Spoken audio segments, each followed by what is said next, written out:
Counselling process సంబంధించి మీరు ఏ కౌన్సిలింగ్లో అటెండ్ అవుతున్న స్టూడెంట్స్ అయినా సరే ఎంసెట్, ఈసెట్, ఐసెట్, పాలీసెట్, నీట్, జేఈ కంప్లీట్గా మీరు కనుక డ్రాప్ తీసుకున్న 1 year or 2 year long term తీసుకున్న స్టూడెంట్స్ అయితే మీకు గ్యాప్ సర్టిఫికేట్ అయితే కంపల్సరీ ఉండాల్సి ఉంటుంది. కానీ ఈ గ్యాప్ సర్టిఫికేట్ మీరు కౌన్సిలింగ్ టైంలో అవసరం ఉండదు.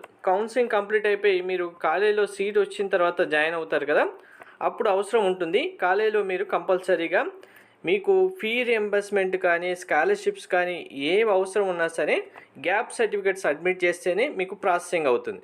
సో మరి గ్యాప్ సర్టిఫికేట్ అయితే కంపల్సరీ తీసుకోవాల్సి ఉంటుంది. మీరు ఇప్పుడు ఎడ్యుకేషన్ పర్పసే కాదు, తర్వాత ఎడ్యుకేషన్ కంప్లీట్ అయిన తర్వాత కూడా కంపల్సరీగా మీకు గ్యాప్ సర్టిఫికేట్ అయితే ఉండాల్సి ఉంటుంది. ఏ జాబ్కి వెళ్ళినా కానీ గవర్నమెంట్ సెక్టర్స్లో మీరు ప్రతిదానికి గ్యాప్ సర్టిఫికేట్ అయితే కంపల్సరీ చూపించాల్సి ఉంటుంది. సో బెటర్ ఇప్పుడే మీ యొక్క గ్యాప్ సర్టిఫికేట్ అయితే తీసుకోండి. గ్యాప్ సర్టిఫికేట్ మీరు ఎలా తీసుకోవాలి, గ్యాప్ సర్టిఫికేట్ ఎలా ఉంటుంది అనేది మీకు ఇప్పుడు క్లారిటీగా చూపిస్తాను. నేను వీడియో స్కిప్ చేయకుండా చూడండి, మీకు క్లారిటీ వచ్చేస్తుంది.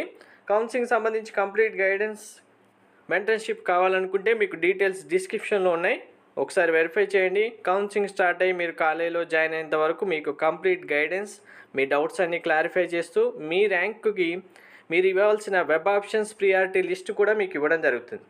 సో ఇది గ్యాప్ సర్టిఫికేట్. మీకు గ్యాప్ సర్టిఫికేట్లో లోకల్ క్యాండిడేట్ సర్టిఫికేట్ అయినా ఉంటుంది నేమ్, లేదంటే గ్యాప్ సర్టిఫికేట్ అయినా కూడా నేమ్ ఉంటుంది. అంటే మనకు స్టేట్ని బట్టి లేదంటే అక్కడ ఉన్న ఎంఆర్ ఆఫీస్లో ఇచ్చే లెటర్ ఫార్మాట్ని బట్టి ఉంటుంది. ఫస్ట్ మీరు గ్యాప్ సర్టిఫికేట్ తీసుకోవాలి అంటే ఎక్కడ తీసుకోవాలి, అప్లికేషన్ ఎక్కడ ఉంటుందంటే మీ నియర్ బై మీ ఎక్కడైతే ఉన్నారో మీ లోకాలిటీలో ఎంఆర్ఓ ఆఫీస్ ఉంటుంది కదా, ఎంఆర్ఓ ఆఫీస్కి వెళ్తే మీకు గ్యాప్ సర్టిఫికేట్ ఇస్తారు. మీ సేవ ఈ సేవ సెంటర్స్లో ఇవ్వరు.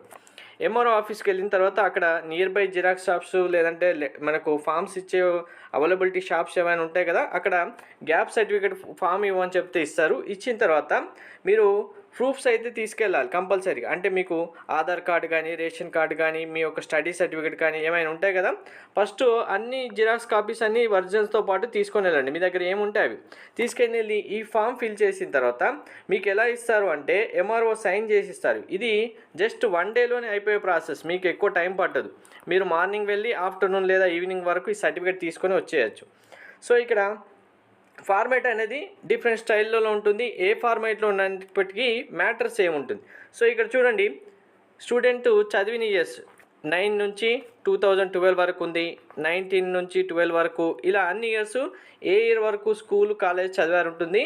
మెయిన్గా ఇక్కడ చూడండి గ్యాప్ అని మెన్షన్ చేశారు కదా, మీరు ఎన్ని ఇయర్స్ గ్యాప్ ఉంటే అన్ని ఇయర్స్ ఇక్కడ కంపల్సరీగా మెన్షన్ చేస్తారు. సో ఇది ఒక గ్యాప్ అని మెన్షన్ చేసి మీకు సర్టిఫికేట్ ఇష్యూ చేయొచ్చు, లేదంటే మీరు స్కూలు కాలేజ్ చదివిన ఇయర్స్ కూడా మెన్షన్ చేస్తూ ఇష్యూ చేయొచ్చు, ప్రాబ్లం ఏమీ లేదు. కానీ ఇది మాత్రం ఉండాలి, మెన్షన్ చేసిన దాంట్లో గ్యాప్ అని ఉండాలి. గ్యాప్ ఏ ఇయర్ నుంచి ఏ ఇయర్ వరకు ఉండదనేది మెన్షన్ చేసి ఉంటే సరిపోతుంది. సో ఇది చేసినప్పుడు వాళ్ళు కంప్లీట్గా వాళ్ళ యొక్క సైన్ ఎంఆర్ఓ ఎవరైతే ఉంటారో డైరెక్ట్గా సైన్ చేసి స్టాంప్ వేసి ఇస్తారు. అప్పుడు ఈ సర్టిఫికేట్ మీరు స్కాలర్షిప్ కానీ కాలేజీలో జాయిన్ యొక్క ప్రాసెసింగ్ కానీ ఫీ రింబర్స్మెంట్ కానీ దేనికైనా యూజ్ చేసుకోవచ్చు. నెక్స్ట్ స్టడీ కంప్లీట్ అయిపోయిన తర్వాత ఎక్కడ యూజ్ ఉన్నా కానీ గ్యాప్ సర్టిఫికేట్ అడుగుతారు, అప్పుడు కూడా ఇదే సర్టిఫికేట్ మీరు యూజ్ చేసుకోవచ్చు. మీ సర్టిఫికేట్ ఒరిజినల్ తీసుకున్న తర్వాత కంపల్సరీగా జిరాక్స్ కాపీ తీసి సేవ్ చేసి పెట్టుకోండి. ప్రతి ఒక్కరూ మిస్ చేసుకోకుండా గ్యాప్ సర్టిఫికేట్ ఇన్ టైంలో తీసుకొని రెడీ పెట్టుకోండి. Thank you.